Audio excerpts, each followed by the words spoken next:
थोड़ी जल्दी वसल्लम ने मेरा हाथ पकड़ा और फरमाया या अबा सईद सलासतमन क़ालहुन्ना दखल जन्नह, यानी ए अबू सईद जो बंदा तीन बातों का इकरार करे वो जन्नत में दाखिल होगा। हज़रत अबू सईद रज़ियल्लाहु तआला अन्हु ने अर्ज की या रसूलुल्लाह वो तीन चीजें कौन सी है? फरमाया मन रज़िया बिल्लाहि रब्बन व बिल इस्लामी दीनन अबी मुहम्मदिन नबिय्यन, यानी बंदा अल्लाह पाक के रब होने, इस्लाम के दीन होने और मोहम्मद सल्लल्लाहु अलैहि वसल्लम नबी होने पर राजी हो। और एक हदीस पाक में वजबत लहुमुल जन्नह के अल्फाज है, यानी जो बंदा अल्लाह पाक के रब होने, इस्लाम के दीन होने और मोहम्मद सल्लल्लाहु अलैहि वसल्लम के नबी होने पर राजी हो, उसके लिए जन्नत वाजिब हो जाती है। सल्लु अलल हबीब सल्लल्लाहु अलैहि मुहम्मद सल्लल्लाहु अलैहि वसल्लम। प्यारे प्यारे इस्लामी भाइयों, हमारे प्यारे आका पीछे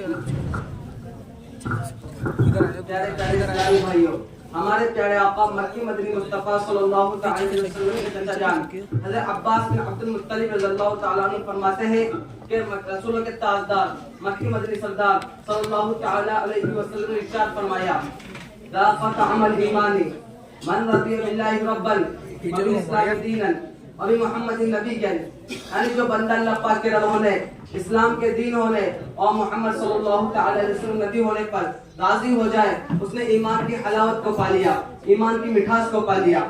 उलमाए किराम फरमाते हैं जिस तरह हमारी जबान में चखने और जायका महसूस करने की सलाहियत रखी गई है, इसी तरह हमारे दिल में रूहानियत मसलन इबादत वगैरह का जायका महसूस करने की सलाहियत रखी गई है।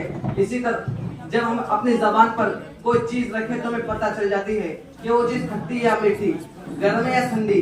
इसी तरह जब हम बीमार हो जाए, इसी तरह जब हम नमाज पढ़े तो हमारा दिल नमाज का लुत्फ महसूस करता है, रोजा रखे तो नमाज दिल रोजे का लुत्फ महसूस करता है। हम तिलावत करे, जिक्र अज़कार करे, नात पढ़े, गर्ज कोई भी नेकी करे, उसका लुत्फ महसूस करने की सलाहियत हमारे दिल में रखी गई है। मगर बाज़ औक़ात जब हम बीमार हो जाए, बुखार आ जाए तो मुंह का जायका बदल जाता है, हर चीज कड़वी महसूस होने लगती है। इसी तरह जब दिल बीमार हो जाए, दिल पर गफलत के पर्दे पड़ जाए, दिल गुनाह करके सियाह हो जाए, तकब्बुर, खुद पसंदी, हुब्बे दुनिया, हुब्बे माल वगैरह बातिनी बीमारी दिल पर डेरा डाल ले तो हमारे दिल का क्या हाल होगा? उस वक्त ना नमाजों में लुत्फ मिलेगा, ना रोजा रखने में सुरूर मिलेगा, नेकी में दिल नहीं लगेगा और यहाँ तक के दिल से उसका लुत्फ और ईमान की नौरियत खत्म हो जाएगी। जिस शख्स की ऐसी हालत हो उस पर लाजिम है कि अपने दिल का इलाज करे। और उसके इलाज का तरीका क्या है कि हमारे प्यारे आका मोहम्मद मुस्तफा सल्लल्लाहु अलैहि वसल्लम ने एक तरीका इरशाद फरमाया, वो ये है कि बंदा अल्लाह पाक के रब होने, इस्लाम के दीन होने और मोहम्मद सल्लल्लाहु अलैहि वसल्लम नबी होने पर सच्चे दिल से राजी हो जाए, उसकी बरकत से गुनाहों की स्याही दूर होगी, दिल साफ हो जाएगा और उसे ईमान की नूरानियत महसूस होने लगेगी।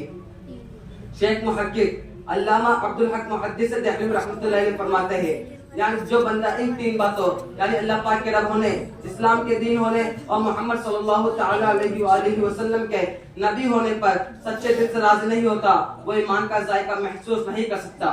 बिज़ाहिर उसके पास ईमान तो है पर उसे ईमान की रूह हासिल नहीं होती।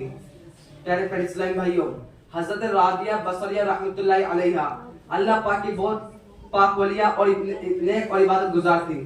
आप एक रोज तशरीफ फरमा थी कि आपके सामने एक शख्स ने दुआ की, या अल्लाह पाक मुझसे राजी हो जा। क्या दुआ की? या अल्लाह पाक मुझसे राजी हो जा। अमूली दुआ मांगना जायज है और ये दुआ मांगी भी जाती है, मगर औलिया कामिलीन के अंदाज निराले हैं। चुनांचे जब हज़रत राबिया बसरिया रहमतुल्लाह अलैहा ने जब ये दुआ सुनी तो फरमाया, एक शख्स तुझे शर्म नहीं आती? तो खुद अल्लाह पाक उसकी रज़ा चाहता है जब तो खुद उससे राजी नहीं है। करीब बैठे एक शख्स ने अर्ज की, बंदा अल्लाह पाक से राजी हो जाए इसका मतलब क्या है? फरमाया, जब तुम्हें मुसीबत पर भी यूं ही खुशी मिले जिस तरह तुम्हें नियामत मिलने पर खुशी होती है, तब कहा जाएगा तो अल्लाह पाक के रब होने पर राजी है। मिसाल के तौर पर कोई आपसे आकर कहे कि आपकी 1 करोड़ रुपए की लॉटरी निकाल आइए, तो हमारे दिल का क्या हाल होगा? हम खुशी के मारे झूम उठेंगे, दिल चमक जाएगा, चेहरा जगमगा उठेगा और शायद ऐसा लगेगा जैसे मैं कोई ख्वाब देख रहा हूँ। मगर कोई इसी के बरखिलाफ कोई आपसे आकर कहे कि आपकी दुकान में आग लग गई है, सारा माल जल चुका है, तो हमारे दिल का क्या हाल होगा?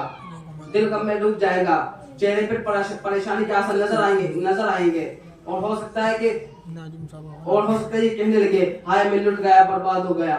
प्यारे प्यारे इस्लामी भाइयों, حضرت رابعہ بصریہ رحمۃ اللہ علیہ کے فرمان کا مطلب یہ ہے کہ جب بندہ مال دولت ملنے پر جس طرح خوش ہوتا ہے اس طرح آزمائش ملنے پر بھی خوش ہو، تب کہا جائے گا وہ اللہ پاک کے ہونے پر راضی ہے۔ صلو علی الحبیب صلی اللہ تعالی علی محمد صلی اللہ تعالی علیہ وسلم۔ پیارے پیارے اسلامی بھائیوں، یہ کوئی انوکھی بات نہیں کہ ہم بچپن سے پڑھتے سنتے آ رہے ہیں، والقدر خیرہ وشرہ من اللہ تعالی، یعنی ہر اچھی بری تقدیر اللہ پاک کی طرف سے ہے۔ ہمیں نعمت ملے یہ اللہ پاک کی طرف سے، آزمائش ملے یہ اللہ پاک کی طرف سے، دولت ملے اللہ پاک کی طرف سے، صحت ملے اللہ پاک کی طرف سے، بیماری ملے اللہ پاک کی طرف سے، غرض کوئی بھی اچھی بری تقدیر اللہ پاک کی طرف سے ہے۔ لہذا جب بندہ یہ اقرار کر چکا کہ وہ اللہ پاک کے رب ہونے پر راضی ہے تو اس کی ہر فیصلے پر راضی رہے۔ جب نعمت ملنے پر خوش ہوتا ہے تو آزمائش ملنے پر بھی خوش ہو، اللہ پاک کے کسی فیصلے پر دل میلا نہ کرے، زبان پر شکوہ نہ لائے، اللہ پاک کی رضا پر راضی رہے کہ اللہ پاک کی رضا سب سے بڑی چیز ہے۔ پیارے اسلامی بھائیوں، حضرت فضیل بن ایاض رحمۃ اللہ تعالی علیہ بہت بڑے ولی کامل ہیں۔ لوگوں نے آپ کو کبھی مسکراتے ہوئے نہیں دیکھا، لوگوں نے آپ کو کبھی مسکراتے ہوئے نہیں دیکھا۔ آپ ہر وقت خوف خدا، قبر و آخرت، حساب و کتاب، جہنم اور پلسرات کے بارے میں غور و فکر کرتے رہتے تھے۔ آپ رحمۃ اللہ علیہ کے ایک بیٹے تھے جن کا نام حضرت علی بن فضل رحمۃ اللہ تعالی علیہ ہے۔ علی بن فضل رحمۃ اللہ تعالی علیہ یہ بھی بہت متقی، پرہیزگار اور والدین کے فرما بردار تھے۔ حضرت علی بن فضل رحمۃ اللہ علیہ کے بارے میں منقول ہے کہ آپ کبھی سورہ زلزال مکمل نہیں پڑھ پاتے تھے۔ آپ سورہ زلزال کبھی مکمل نہیں پڑھ پاتے تھے کیونکہ سورہ زلزال میں قیامت کی ہولناکیوں کے بارے میں بیان ہے۔ لہذا جب بھی آپ سورہ زلزال پڑھتے یا سنتے تو خوف خدا سے گش کھا کر گر جاتے، ایسے خوف خدا والے تھے۔ پیارے پیارے اسلامی بھائیوں، حضرت علی بن فضل رحمۃ اللہ تعالی علیہ ابھی جوان ہی تھے کہ آپ کا انتقال ہو گیا۔ ہر صاحب اولاد سمجھ سکتا ہے کہ جوان بیٹے کی موت کس طرح دردناک ہوتی ہے۔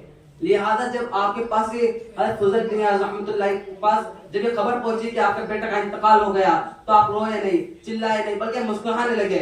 اس پر لوگوں کو بہت تعجب ہوا اور فرمایا، علی جا، عام طور پر آپ مسکراتے نہیں ہیں اور آج آپ کے بیٹے کا انتقال ہو گیا، آج آنسو بہانے کا دن ہے، رونے کا دن ہے تو آپ مسکرا رہے ہیں۔ حضرت فضیل بن ایاض رحمۃ اللہ علیہ نے کیا خوب جواب ارشاد فرمایا کہ اللہ پاک کی رضا یہی تھی اور میں اللہ پاک کی رضا پر راضی ہوں۔ اللہ اکبر، اسے کہتے ہیں اللہ پاک کے رضا پر راضی رہنا کہ اللہ تعالیٰ میرے متعلق جو فیصلہ فرمائے گا مجھے قبول ہے، خوش دلی سے قبول ہے، دل و جان سے قبول ہے۔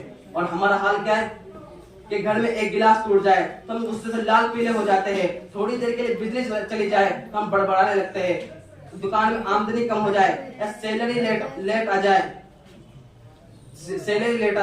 تو ہم بڑبڑانے لگتے ہیں، ہمارے دل پر شکوہ آنے لگتے ہیں۔ اللہ اللہ، وہ پہلے کے کیسے عظیم لوگ تھے کہ جوان بیٹے کا انتقال ہو گیا اور آپ مسکرا رہے ہیں، کیونکہ اللہ پاک کی رضا یہی تھی۔ معلوم ہو پیارے اسلامی بھائیوں، معلوم ہوا کہ اللہ پاک کی رضا پر راضی رہنا، اللہ پاک کی رضا پر راضی رہنے سے اللہ پاک بھی راضی ہوتا ہے۔ اگر جس سے اللہ پاک راضی ہو گیا تو پیارے اسلامی بھائی اس کی بگڑی سمجھ جائے گی۔ اللہ پاک ہمیں اور آپ کو اللہ پاک کی رضا پر راضی رہنے کی توفیق عطا فرمائے۔ آمین بجاہ نبی الامین، صلو علی الحبیب صلی اللہ تعالی علی محمد صلی اللہ تعالی علیہ وسلم۔